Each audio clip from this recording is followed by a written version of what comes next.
இன்றைக்கு செய்தியினுடைய தலைப்பு என்னவென்றால் த டிசெப்ஷன் ஆஃப் த டெம்டேஷன், அதாவது சோதனையினுடைய வஞ்சிக்கிற தன்மை.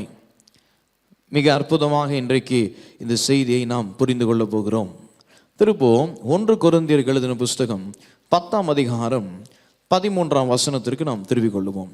மனுஷருக்கு நேரிடுகிற சோதனையே அல்லாமல் வேறே சோதனை உங்களுக்கு நேரிடவில்லை. தேவன் உண்மையுள்ளவராய் இருக்கிறார்.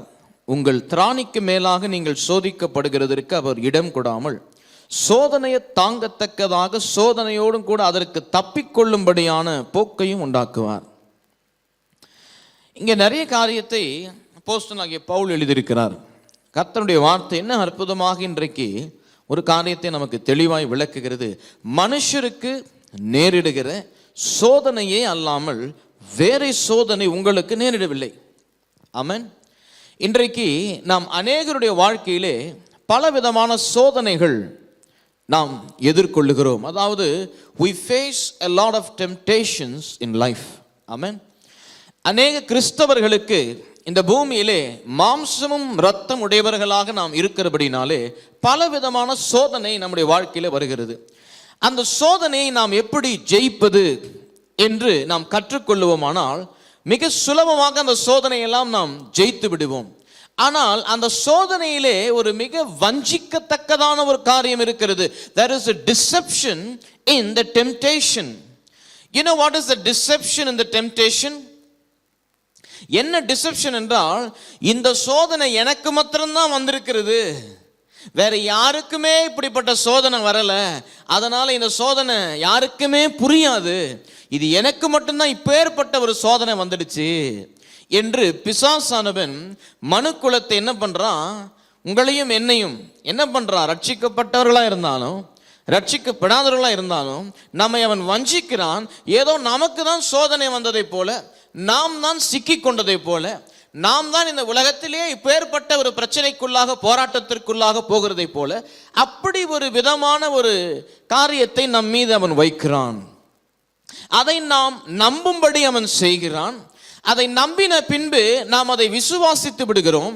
பிறகு எல்லாரிடத்திலே போய் நாம் சொல்லிக் கொள்ளுகிறோம், எனக்கு வந்ததை போல யாருக்குமே பிரச்சனை வந்ததில்லை, எனக்கு நடக்கிறத போல யாருக்குமே நடக்கிறது இல்லை என்றதை விசுவாசித்து சொல்லி சொல்லி விசுவாசித்து அந்த சோதனையிலிருந்து ஜெயிக்க முடியாமல் அந்த சோதனையிலே சிக்கி விடுகிறார்கள். சத்துருவானவன் அவர்களை அந்த சோதனையிலே ஆளுகை செய்து கொண்டிருக்கிறான். இன்றைக்கு நீங்கள் சோதனையை ஜெயிக்க வேண்டும் என்றால் இந்த சத்தியத்தை நன்றாய் புரிந்து கொள்ள வேண்டும். நீங்க மட்டுமல்ல, எல்லாருக்கும் வாழ்க்கையிலே உங்களுக்கு எப்படி சோதனை வந்திருக்கிறதோ அப்படிதான் எல்லாருக்கும் சோதனை வந்திருக்கு. அல்லேலூயா.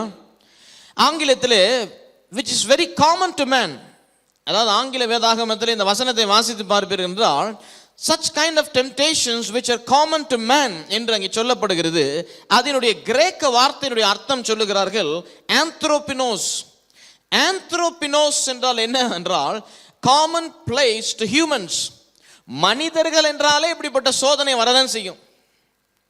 ஆமென்.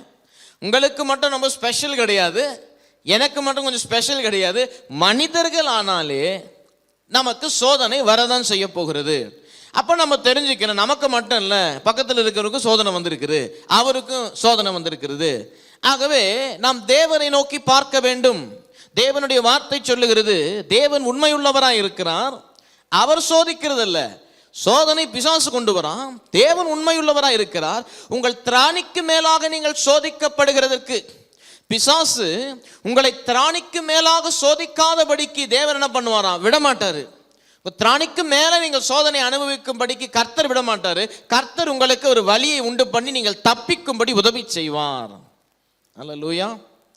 அப்ப கர்த்தர் எப்படிப்பட்ட காரியத்தை இன்றைக்கு நமக்கு செய்து கொண்டிருக்கிறார், சோதனையிலிருந்து தப்பிக்கும்படி வழி செய்கிறார். ஆனால் நாம் போய் சிக்கக்கூடாது. இந்த சோதனையிலிருந்து தப்பிக்க வழியே கிடையாது, கர்த்தரே நினைத்தா கூட எனக்கு விடுதலை கொடுக்க முடியாது, அப்படிப்பட்ட அறிக்கையை சொல்லுகிற மனிதர்கள் இந்த பூமியில இருக்கிறார்கள்.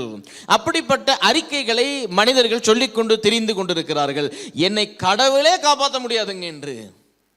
ஆனால் கடவுள் இங்க என்ன சொல்லுகிறார், ஆண்டவராய் இயேசு கிறிஸ்து என்ன சொல்லுகிறார், நான் உனக்கு இந்த சோதனையிலிருந்து தப்பிக்க வழியை உண்டு பண்ணுவேன். அப்போ வேதத்திலிருந்து பல சோதனைகள், பல தேவனுடைய ஊழியர்கள், அதாவது தேவனுடைய ஜனம் பல விதமான சோதனையை அவர்கள் மேற்கொண்டிருக்கிறார்கள். They have faced a lot of temptations in the Bible.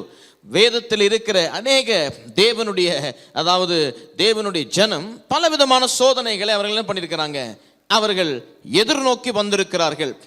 லூக்கா 8, இது ஒரு நம்ம எல்லாருக்கும் வர சோதனை இங்கே வந்திருக்கு, சீஷர்களுக்கு வந்திருக்கு. பார்ப்போம். 8:22. பின்பு ஒரு நாள் அவர் தமது சீஷரும் கூட படவில் ஏறி கடலின் அக்கறைக்கு போவோம் வாருங்கள் என்றார். அப்படியே புறப்பட்டு போனார்கள். படவு ஓடுகையில் அவர் நித்திரையா இருந்தார். அப்பொழுது கடலில் சுழல் காற்று உண்டானதால் அவர்கள் மோசமடைந்தாய், படவு ஜலத்தினால் நிறைந்தது.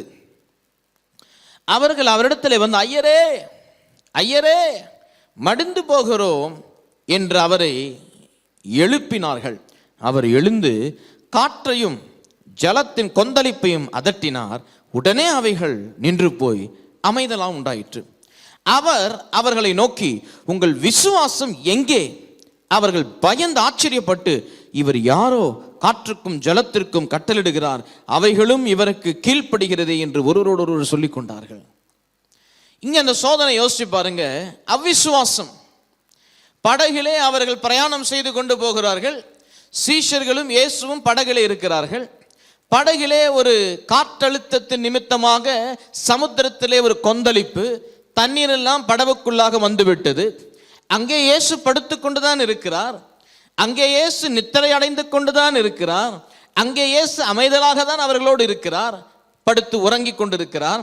சீஷர்கள் சென்று, ஐயரே ஐயரே நாங்கள் மடிந்து போகிறோம். நியாயமா என்ன சொல்லணும்?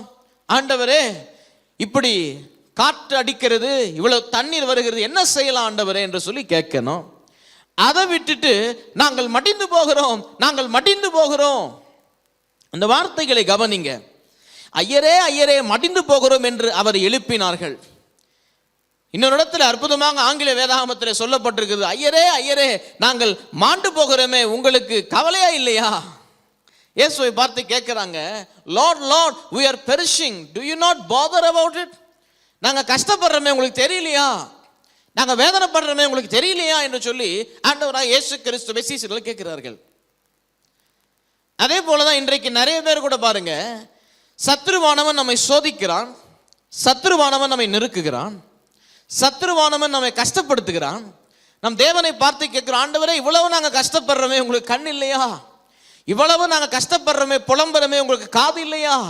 இவ்வளவு நாங்கள் வருத்தத்தோடு இருக்கிறோமே, இவ்வளவு கஷ்டம் எங்களுக்கு இருக்கிறதே, இவ்வளவு பிரச்சனை இருக்கு, உங்க கண்கள் பார்க்காதா?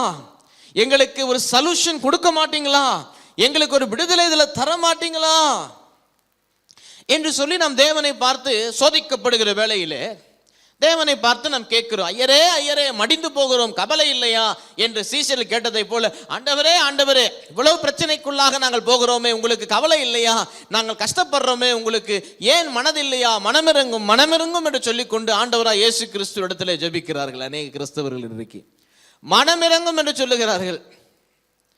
கர்த்தர் நம்மை தான் பார்த்து சொல்றாரு, உன் மனம் இறங்கட்டும், என் மனம் என்றைக்கும் இறங்கிதான் இருக்கிறது, நான் இரக்கத்தின் சிகரமாய் இருக்கிறேன், இரக்கத்தில் ஐஸ்வர்யமுள்ள தேவனாய் இருக்கிறேன். நம்முடைய மனம் இறங்க வேண்டும், அவர் மனம் அல்ல.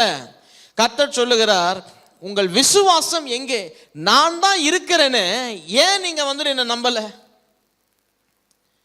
சோதிக்கப்படுறீங்க, படகு இப்படி அப்படி ஆடுது, தண்ணி உள்ள வருது, பயமா இருக்கு, புரியுது எனக்கு, நான் தான் இருக்கிறேன்னு ஏன் நீங்க என்ன நம்பல? என்னை எழுப்பி ஏதாவது செய்யுங்க ஆண்டவரே. என்ன செய்யலாம் நம்மன்னு சொன்னா நான் செய்ய போறேன். அதை விட்டுட்டு ஏன் நீங்க அவ்வளவு பயப்படுறீங்க? இன்றைக்கு கர்த்தர் நம்மை பார்த்து சொல்லுகிறார், எல்லார் வாழ்க்கையிலும் பயம் இருக்கு. சோதிக்கப்படுகிற வேளையில் என்ன ஆயிடுமோ ஏதாயிடுமோ என்று பயம் இருக்கு. ஏன் கர்த்தரை பார்த்து நீங்க அவிசுவாசத்தில் இருக்கிறீர்கள்? ஏன் நீங்க கர்த்தரை நம்பல? எத்தனை அற்புதத்தை தேவன் உங்களுக்கு செய்திருக்கிறார், எத்தனை விடுதலையை தேவன் உங்களுக்கு கொடுத்திருப்பார், எத்தனை சுகத்தை தேவன் உங்களுக்கு செய்திருப்பார். நாம் என்ன சொல்லுகிறோம்? நமக்கு சோதனையிலே நாம் சிக்கிவிட்டோம், சோதனையிலே தப்பிக்கவே முடியாது, மாட்டிக்கினேன் என்ற காரியத்தை தான் நாம் பிரதிபலித்துக் கொண்டிருக்கிறோம்.